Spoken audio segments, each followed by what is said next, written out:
औरत अपने पीछे वाले आदमी को रोकती है और बर्फीली सतह पर सावधानी से आगे बढ़ती है। औरत को बर्फ के एक होल में गिरते देख आदमी उसे बचाने के लिए तेजी से आगे बढ़ता है। जल्द ही औरत की ताकत जवाब दे जाती है और वो नीचे गिर जाती है। तभी बक सबसे पहले बर्फ के होल में कूद जाता है और पानी के नीचे अपनी मालकिन को अपनी पीठ पर उठा लेता है। वो अपनी पीठ से बर्फीली सतह पर जोर से वार करता है। आखिर में बर्फ को तोड़ देता है और अपनी मालकिन को ऊपर भेज देता है। लेकिन बक खुद अपनी ताकत खो बैठता है और ठंडे पानी में डूबने लगता है। मालिक चाकू से बर्फीली सतह को तोड़ने की पूरी कोशिश करता है, पर वो चाकू अच्छी क्वालिटी का नहीं था और तुरंत टूट गया। दुखी आदमी खोने के गम में बक के लिए बहुत दुखी था। तभी बक खुद तैरकर ऊपर आ जाता है। मालिक तुरंत उसे जोश में गले लगा लेता है। ये सब हस्की देख रहा था। इस बार मालकिन, जो पहले बक को पसंद नहीं करती थी, वो भी बक से पूरी तरह इम्प्रेस हो गई और इनाम के तौर पर बक को एक हड्डी भी दी। ये सब पहाड़ पर बैठा हस्की सब कुछ साफ साफ देख रहा था। हस्की ने बक को सबक सिखाने और अपनी लीडरशिप पोजीशन को बनाए रखने का फैसला किया। बक और दूसरे कुत्तों ने एक खरगोश को पकड़ा, लेकिन दयालु बक ने उसे जाने दिया। ये देखकर खरगोश भी हैरान रह गया। तभी हस्की दौड़ता हुआ आया और उसे खत्म कर दिया, भागते हुए खरगोश को। बक को ये बताने के लिए कि असली लीडर वही है। हस्की और बक लड़ने लगे। हालांकि ताकत में बक को बढ़त हासिल थी, लेकिन फुर्ती के मामले में वह हस्की का मुकाबला नहीं कर पाया। जल्द ही हस्की ने उसे जमीन पर गिरा दिया। हस्की ने उस पर पेशाब करने का नाटक करके बक को नीचा दिखाया। दूसरे कुत्ते भी अपनी आदत के कारण हस्की का विरोध करने की हिम्मत नहीं कर सके। एक कुत्ता था जो हस्की के बुरे बर्ताव से तंग आ चुका था। उसने बक को सपोर्ट किया। दूसरे कुत्ते भी ये देखकर बक को चीयर करने लगे। बेहोशी की हालत में बक को ऐसा लगा जैसे उसने एक भेड़िए को देखा हो। उसके अंदर का भेड़िया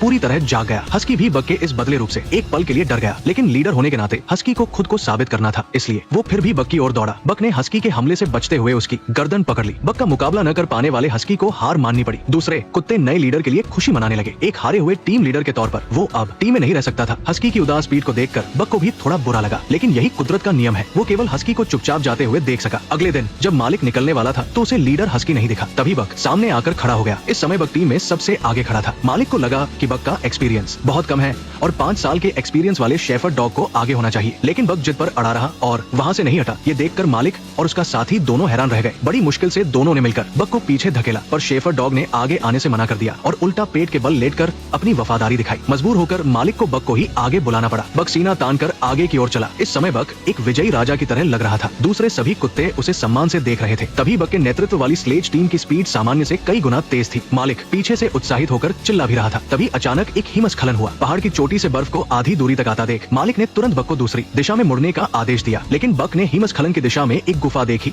और बिना डरे टीम को गुफा की ओर दौड़ा दिया। मालिक को लगा कि ये कुत्ता पागल हो गया है। आखिर में हिमस्खलन के पहुंचने से ठीक पहले टीम गुफा में घुस गई। कुत्तों की मिलीजुली कोशिश से वे दूसरी तरफ से बाहर निकल गए। आखिर में उन्होंने चिट्ठियां और सामान समय पर मंजिल वाले शहर तक पहुंचा दिया। बस बक को ब्रेक लगाना अभी ठीक से नहीं आया था। मालिक इतना खुश पहले कभी नहीं हुआ था, क्योंकि ये पहली बार था जब उसने समय पर चिट्ठियां पहुंचाई थी और ये सब बक की वजह से हुआ था। अगले दिन जैसे ही वे निकलने वाले थे, बक दरअसल एक चिट्ठी लेकर आया। मालिक ने कहा कि चिट्ठी लेने का समय खत्म हो गया है, लेकिन बक ने खुद ही चिट्ठी मालिक को दे दी। मालिक को मजबूरन वो चिट्ठी लेनी पड़ी। पता चला कि ये वही बूढ़ा आदमी था जिसे बक ने बंदरगाह पर हारमोनिका लौटाया था। किस्मत कभी कभी बहुत अजीब होती है। आखिर में चिट्ठियां समय पर अगले शहर पहुंच गई, लेकिन मालिक को बताया गया कि वसंत से सभी शहरों में टेलीग्राफ का इस्तेमाल होगा। अपनी जॉब खोने के बाद मालिक को दुखी मन से कुत्तों को छोड़कर जाना पड़ा और कुत्तों को एक अमीर आदमी को बेच दिया गया, जो उनसे आखिरी बार स्लेज खिंचवाना चाहता था। क्योंकि स्लेज के नीचे बर्फ जम गई थी, कुत्ते उसे बिल्कुल भी खींच नहीं पा रहे थे। तभी अमीर आदमी ने जोर जबरदस्ती करने की सोची। किस्मत से वही बूढ़ा आदमी वहाँ आ गया और उन्हें रोक दिया और एक डंडे से स्लेज को ढीला किया। बूढ़े आदमी ने अमीर आदमी को सलाह दी कि रास्ते का ज्यादातर हिस्सा जमी हुई नदियों से होकर गुजरता है, लेकिन अब तापमान बढ़ने से बर्फ पिघलने वाली है। बेहतर होगा कि अगले साल जाए। लेकिन अमीर आदमी ने संसाधन हथियाने के लिए सलाह नहीं मानी और फिर भी निकलने का फैसला किया। आखिरकार बर्फ पिघलने के कारण स्लेज को खींचना और भी मुश्किल हो गया। कुत्तों की ताकत पूरी तरह खत्म हो गई थी, जिससे स्लेज पहाड़ी से नीचे फिसल गई। किस्मत से बक ने अपनी पूरी ताकत लगाकर